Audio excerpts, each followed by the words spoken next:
Hola a todos y sean bienvenidos a un nuevo video. El día de hoy, Fogata Fantasma y mi colega de Storyplay nos hemos unido para explorar algunos de los casos más misteriosos y escalofriantes de México.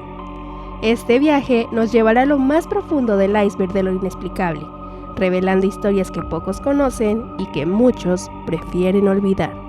Acompáñenos mientras descendemos en cada capa de este enigma, desde lo más visible hasta lo más oculto y perturbador. Prepárense para ser sorprendidos, porque lo que descubrirán hoy no será fácil de olvidar. Así que, acomódense, apaguen las luces y déjense llevar por lo desconocido.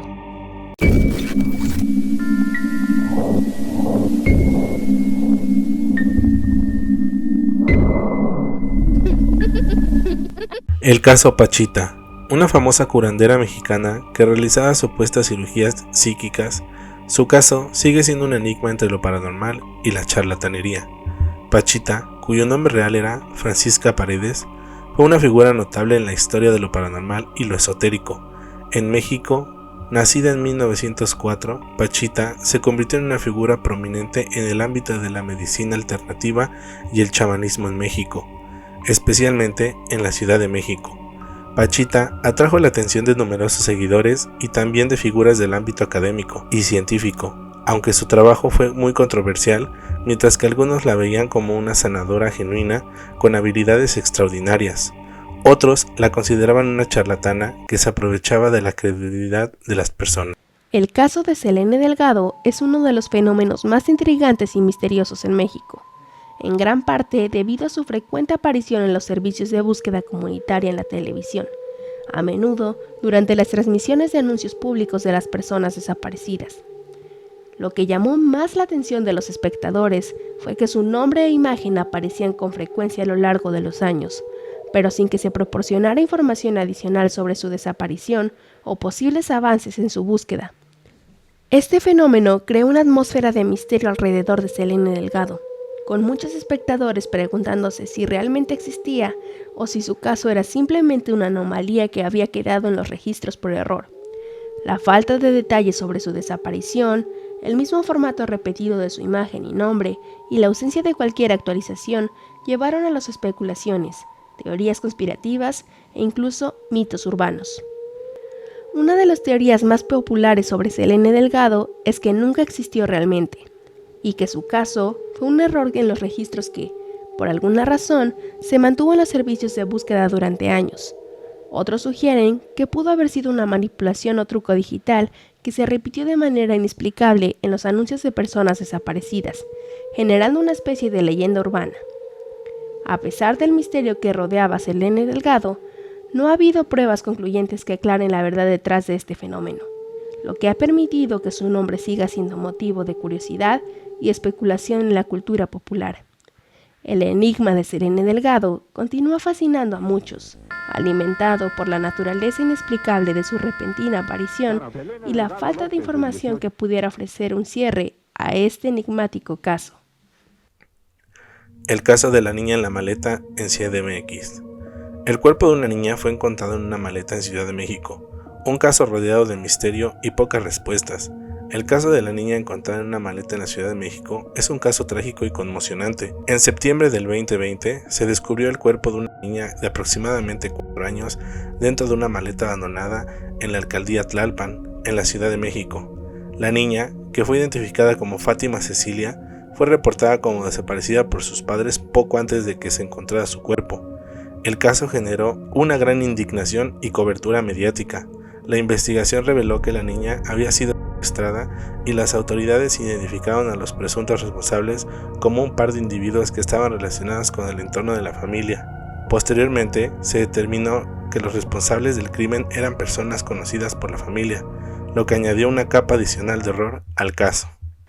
El caso Paulette Guevara Farah, una niña de 4 años que desapareció y fue encontrada muerta en su propia casa en 2010.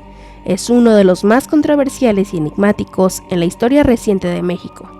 La niña, quien tenía una discapacidad motriz y del habla, fue reportada como desaparecida el 22 de marzo de 2010 en su hogar en Estado de México.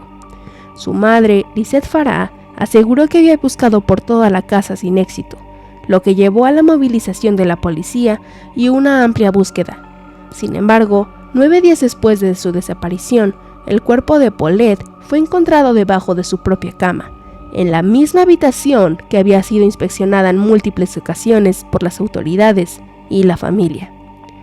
Este descubrimiento, en un lugar que ya había sido revisado, desató una serie de preguntas y dudas sobre la versión oficial de los hechos. Las autoridades declararon que Paulette murió accidentalmente por asfixia, al quedar atrapada entre la cama y el colchón. Sin embargo, la opinión pública manifestó ciertas dudas sobre esta explicación. La contradicción entre las versiones, las inconsistencias en las declaraciones de la madre y el personal doméstico, así como la forma de que el cuerpo fue descubierto, llevaron a las teorías de un encubrimiento. A lo largo de la investigación, Lisette Farah, madre de Paulette, mostró un comportamiento que muchos consideraron extraño y distante, lo que aumentó la sospecha de su posible implicación o conocimiento de lo ocurrido. Además, las contradicciones en las declaraciones de las personas cercanas al caso y las irregularidades en el manejo de la escena por parte de las autoridades generaron una profunda desconfianza en la versión oficial. El caso, hasta el día de hoy, sigue siendo motivo de debate. No se ha presentado una versión completamente satisfactoria para el público, y la muerte de Paulette permanece rodeada de controversia y dudas, lo que ha convertido su caso en un símbolo de fallas en los sistemas de investigación y justicia en México. Desapariciones en la estación de Indios Verdes. Informes de personas que se desaparecen misteriosamente en la estación de metro Indios Verdes, rodeado de rumores y teorías paranormales. Las desapariciones en la estación de Indios Verdes del sistema de transporte colectivo Metro en la Ciudad de México han sido motivo de preocupación y especulación en la prensa y entre la población. La estación Indios Verdes, ubicada en el norte de la ciudad y siendo una de las más transitadas del sistema, ha sido escenario de diversas denuncias relacionadas con la desaparición de personas.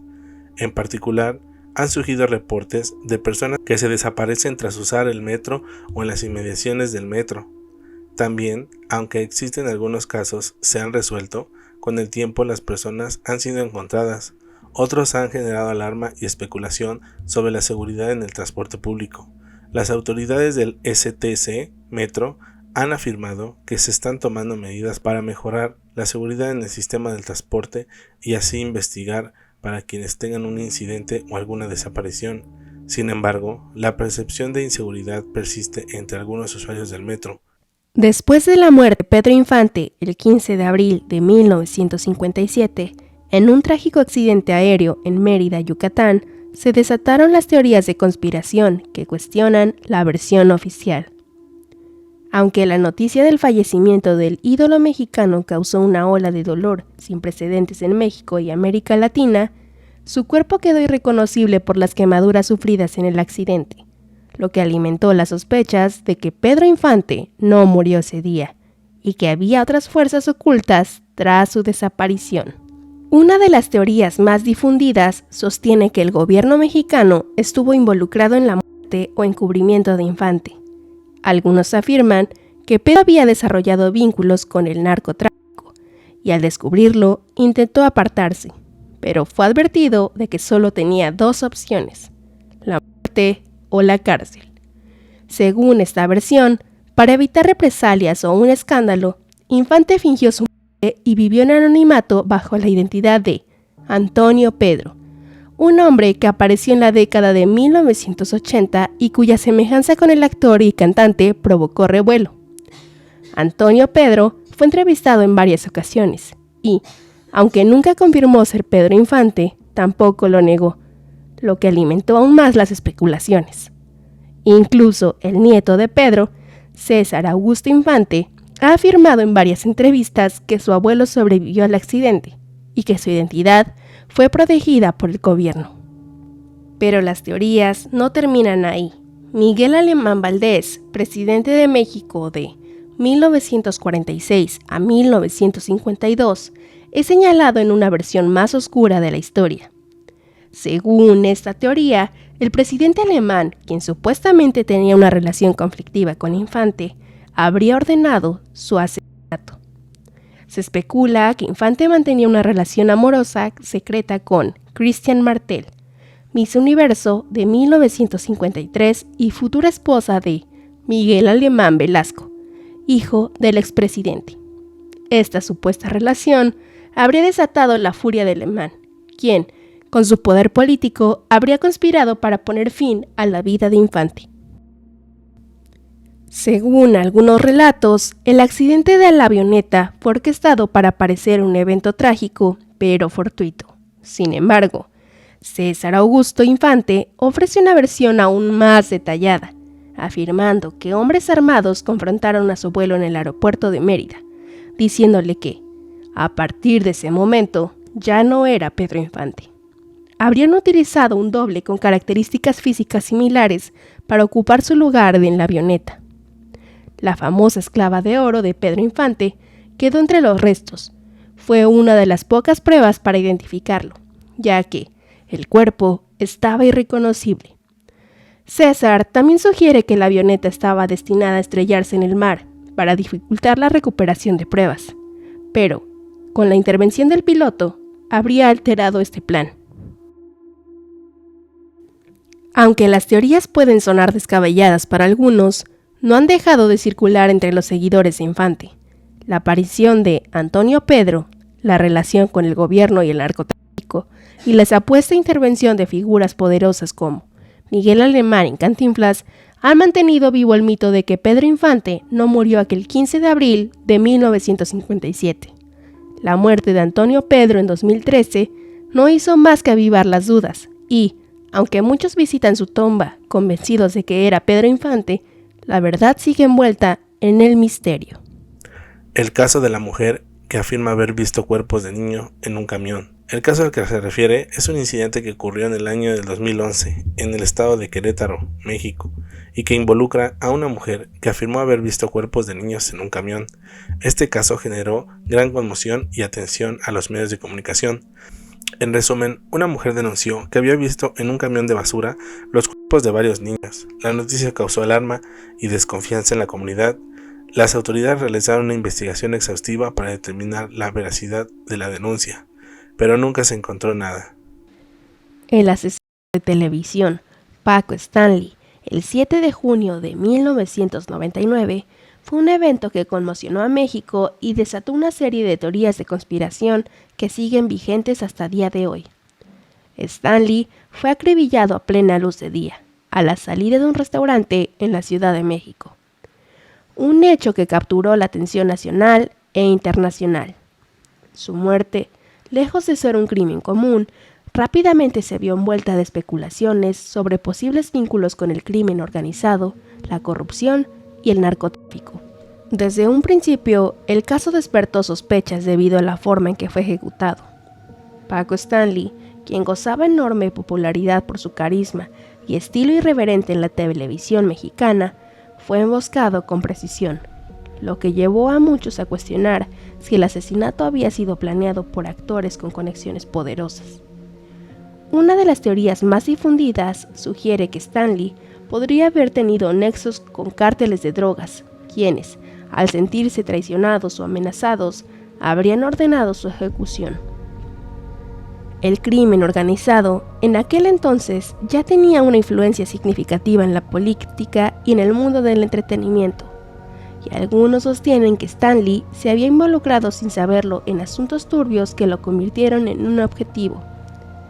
En las semanas siguientes a su muerte, se filtraron rumores de que el conductor había estado involucrado en operaciones de lavado de dinero, lo que incrementó las especulaciones sobre el verdadero motivo de su asesinato.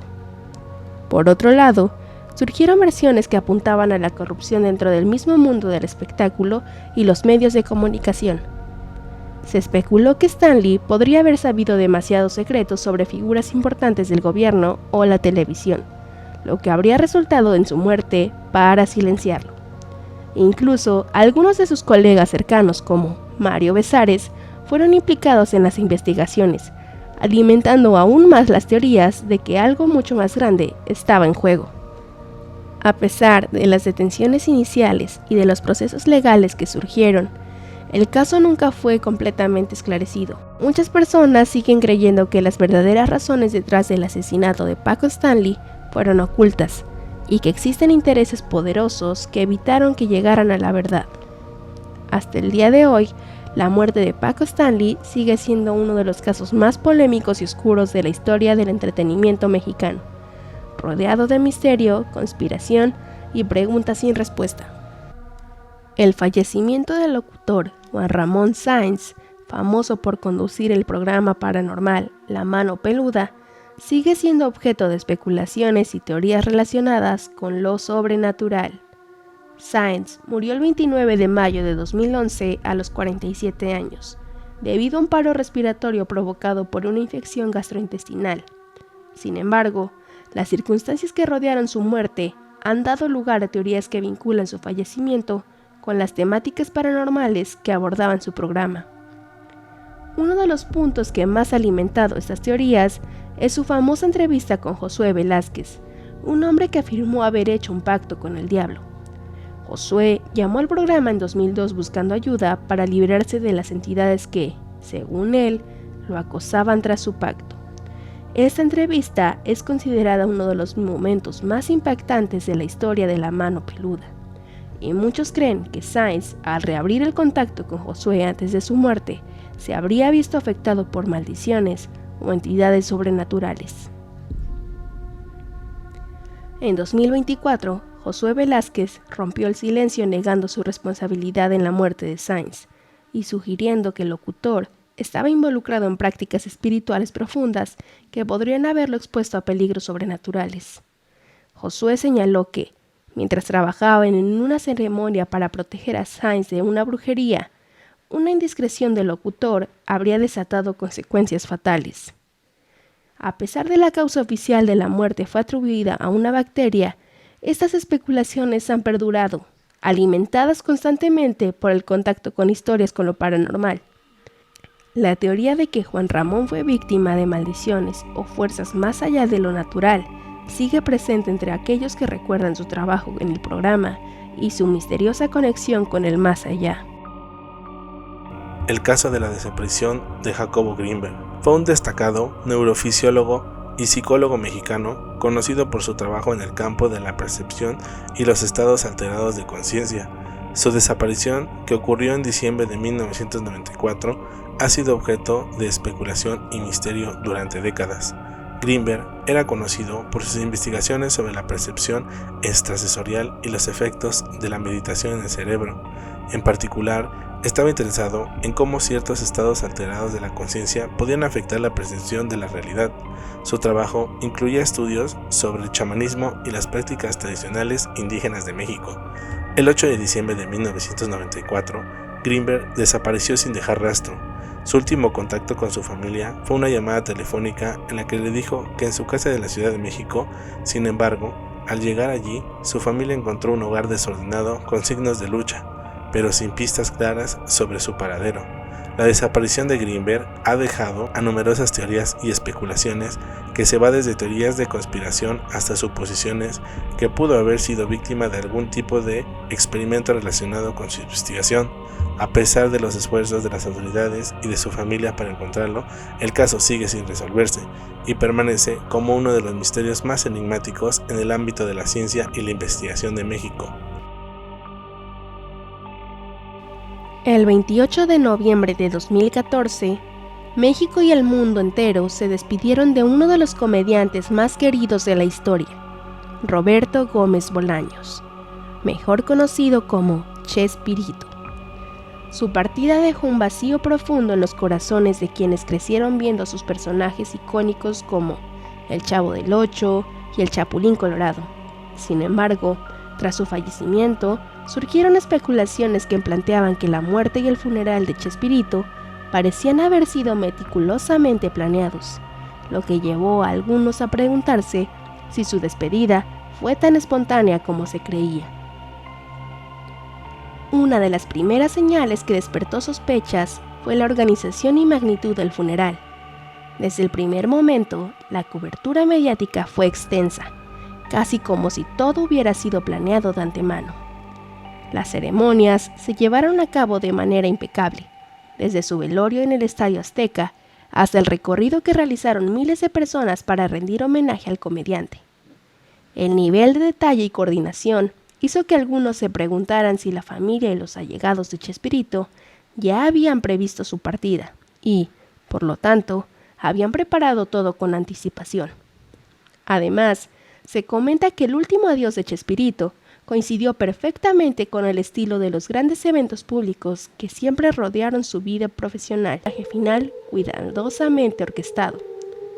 A esto se suma que en sus últimos años, el propio Roberto Gómez Bolaños habría hecho comentarios sobre cómo quería ser recordado y despedido, lo que ha llevado a algunos a creer que él mismo podría haber dejado instrucciones claras sobre lo que debía ser su funeral.